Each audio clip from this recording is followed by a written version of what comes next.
कौन हो? जरा अपने पैरों पे तो नजर डालो। राहुल ये सुनते ही नीचे देखता है।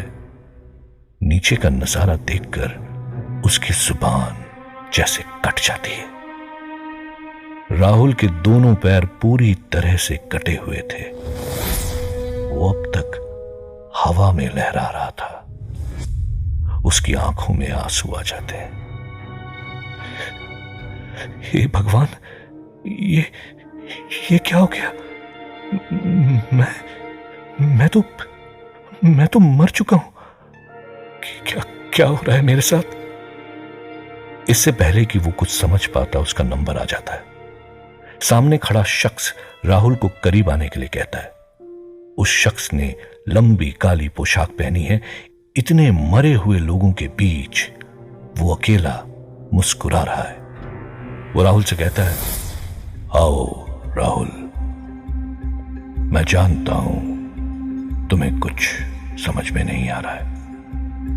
बस इतना समझ लो कि तुम मर चुके हो और यहां तुम्हारा न्याय होने वाला है कि क्या तुम स्वर्ग के लायक हो या नहीं। राहुल ये सुनकर वहां से डर के भागने की कोशिश करता है, लेकिन अपने शरीर में एक अजीब सी जकड़न महसूस करता है, जैसे किसी ने उसे दबोच रखा हो। वो मुड़कर देखता है। वो शख्स जो काली पोशाक में था राहुल की ओर मुस्कुराते हुए देख रहा है। उसने राहुल को अपने बड़े बड़े पंजों में जकड़ के रखा है। प्लीज प्लीज मुझे छोड़ दो। राहुल की ये फरियाद सुनकर शख्स जोर जोर से हंसने लगता है।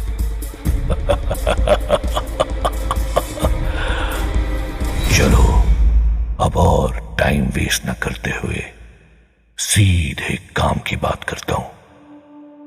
राहुल को एहसास हो जाता है कि यहां से उसका भागना तो नामुमकिन है। इस आदमी की बात सुनने में ही भलाई है। वो आदमी राहुल को कहता है, मेरा नाम नरकदूत है।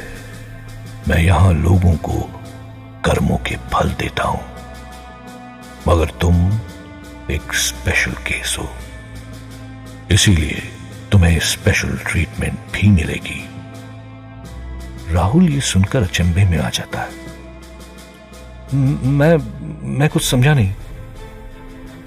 नरकदूत मुस्कुराते हुए कहता है, तुम्हें मैं पृथ्वीलोक दोबारा भेजूंगा, पर शर्त यह है कि तुम वहां हमारे लिए काम करोगे, एक नरकदूत बनकर, जिसका काम होगा पापियों को मारना।